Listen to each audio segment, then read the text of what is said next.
ஓம் சாய்ராம். என் அன்பு குழந்தையே, அவசரப்பட்டு தள்ளிவிடாத என் செல்லமே. உன்னை தேடி நானாக வருவது இது 5வது முறை.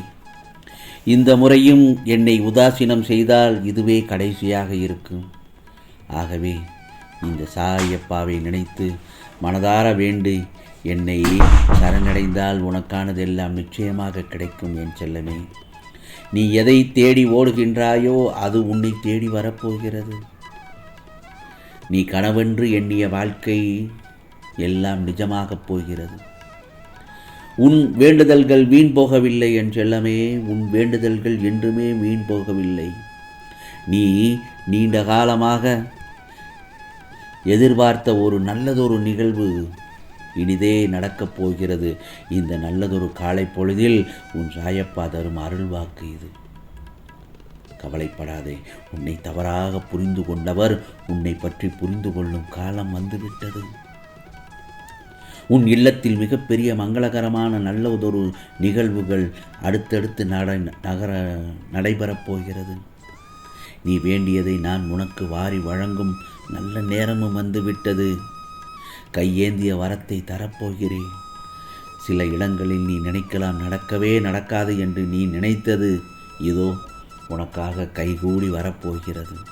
ஆம் செல்லமே, நீ விரும்பிய மன வாழ்க்கை அமையப் போகிறது. எந்த கெட்டதும் கெடுதலும் உனக்கு நடக்காது. நோயால் பாதிக்கப்பட்டவர்களை மீண்டும் எழச் செய்கிறேன். உன் சாயப்பாவை முழுமையாக நம்பு.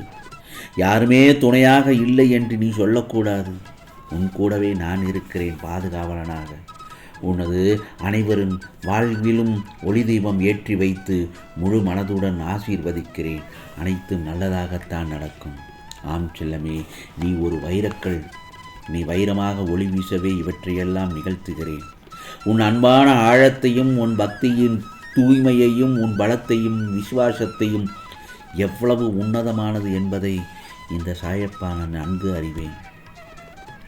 பிரச்சனைகளை சந்திக்காமல் வாழ நினைப்பவன் வாழவே தகுதியற்றவன். நீ முழு மனதுடன் சிரிக்கும் போது மட்டுமே மின்னலை போல அனைத்து இருளும் மறைகிறது. நல்லது நினைக்காமல் போனாலும் கூட பரவாயில்லை. ஆனால் யாருக்கும் கெடுதல் நினைக்கக்கூடாது. அதுவே இந்த பிறவியில் ஆற்றும் பெரும் புண்ணியம் என் செல்லமே. அனைத்தும் காரணமில்லாமல் தாமதிக்கின்றது என்று உன் மனது நினைக்கிறது. நான் சொல்வது சரிதானே? அனைத்தும் காரணத்துடன் தான் தாமதமாகின்றது என்று நீ சாயப்பா நமக்கு சில நேரங்களில் உணர்த்தி விடுகிறார். வாழ்க்கையில் நீ படுகின்ற பாடுகளும் யாருமின்றி உன் வாழ்க்கை போராட்டங்களும் ஒருபோதும் வீண் போகாது.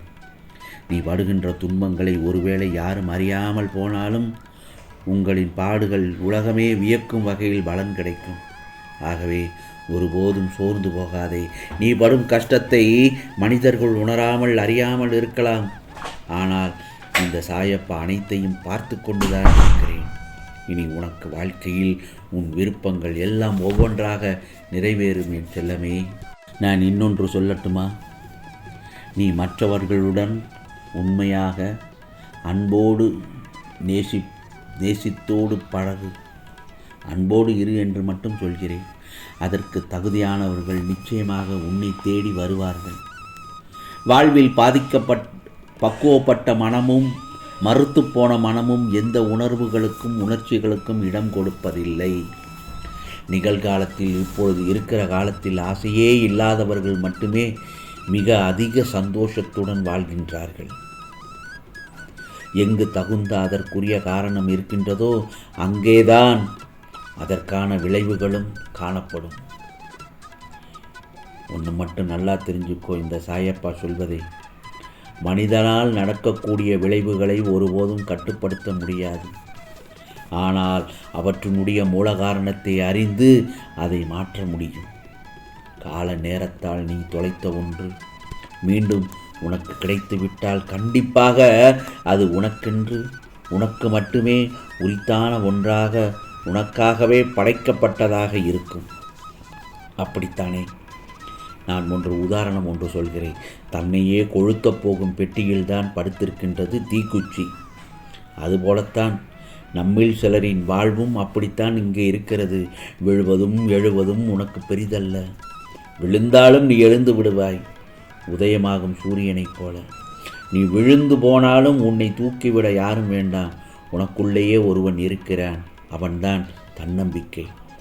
இது உன் சாய் அப்பாவின் அறிவுரையை கேட்கும் இன்றைய நல்ல நாளில், நல்லதொரு காலை பொழுதில் உண்மையான அன்பு உனக்கு கிடைத்து ஆனந்தப்படுவாய். ஆம் செல்லமே, கவலைப்படாதே. உனக்கான பாதுகாப்பில் உன்னுடன் துணையாக நான் இருக்கிறேன். உன் நினைவிலும் நான், உன் நித்திரையிலும் நான், உன் கற்பனையிலும் நான், உன் கனவிலும் நான். அப்படி இருக்கும் பட்சத்தில் உனக்கு ஏன் செல்லமே கலக்கம்? இன்று இரவு நீ தூங்கும்போது என்னையே நினைத்துக்கொள்.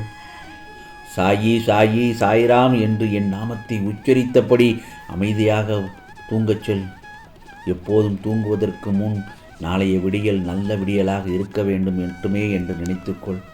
பிரச்சனையை எப்படி சமாளிக்கப் போகிறோமோ, எதை எப்படி செயல்படுத்துவது, இவர்களுக்கு என்ன பதில் சொல்வது, இது நடக்குமா அது நடந்து விடுமா, அப்படி இப்படி என்ற குழப்பமே இல்லாமல் தெளிவான மனதுடன் நடப்பதெல்லாம் நன்மையாக நடக்கட்டும், நம் சாயப்பா பார்த்து கொள்வார் என்று என் மீது நம்பிக்கையோடு இருக்க வேண்டும். அப்படி இருக்கும் பட்சத்தில் இனி நடப்பதெல்லாம் சந்தோஷமாக நல்லதாக நடக்கும். மகிழ்ச்சி, சந்தோஷம், கொண்டாட்டம், கும்மாளம், பரவசம், வெற்றி, பரிமாற்றம், நல்ல கண்ணோட்டம், நல்லதொரு சிந்தனை, நல்லதொரு எண்ணம், ஈகை, இரக்கம் என உன்னிடம் உனக்குள்ளேயே வரத் தொடங்கிவிடும். அடுத்தடுத்து நான் உன்னை படிப்படியாக வாழ்க்கையின் முன்னேற்ற பாதையின் உச்சத்திற்கே கூட்டிச் செல்வேன். இனி நடக்கப் போகும் உன் ஆனந்தமான வாழ்க்கையை மட்டும் பார். இன்னும் நீ தீவிரமாக என் மீது பக்தி கொண்டு விடுவாய். ஆம் செல்லமே, நான் விரும்பாமல் என்னிடம் நீ வர முடியாது. நீ என் மீது நம்பிக்கை நிறைய வைத்துள்ளாய். உனக்கு உதவி பண்ணாமல் இருப்பேனா? நீ மகிழ்ச்சியாக இருக்கப் போவதை பார்த்து நான் மகிழ்ச்சி அடையப் போகிறேன். உனக்கு ஏற்பட்ட விஷயங்கள், அவமானங்கள் எல்லாமே எனக்கு தெரியும். நான் பார்த்து கொண்டுதான் இருக்கிறேன். உன் கூடவே இருந்து உன் கூடவே நன்றாக பழகிவிட்டு உன்னை ஏமாற்றுகிறார்களும் என்றும் எனக்கு நன்றாக தெரியும். சில நேரங்களில் உயிரை விடவும் நினைக்கிறாய். என் செல்லப்பிள்ளையே, அது தவறான எண்ணத்தை உன் மனதிலிருந்து தூக்கி எறிந்து விடு. என்னுடைய பிள்ளைகள் கோழைகளாக இருக்கலாமா? யோசித்துப்பார். என்னை நினைத்தால் தைரியம் வர வேண்டும், வாழ்ந்துதான் காட்ட வேண்டும் என்ற வீரம் பிறக்க வேண்டும். ஆகவே சாதிக்க பிறந்தவர்கள், சாதனை படைக்க பிறந்தவர்கள், உன் செயலில் நம்பிக்கையுடன் செயல்படு. இது உன் சாயப்பா உன் அதிர்ஷ்டத்திற்கு மேல் நிச்சயமாக அதிர்ஷ்டத்தை தரப்போகிறேன். இது சாயப்பாவின் சத்திய வாக்கு என் செல்லமே. நிச்சயமாக உனக்கானதெல்லாம் நல்லதே நடக்கும், நல்லதே நடக்கும். ஓம் சாய்ராம், ஓம் சாய்ராம். ராம்ஜி அருள் கிடைக்கட்டும்.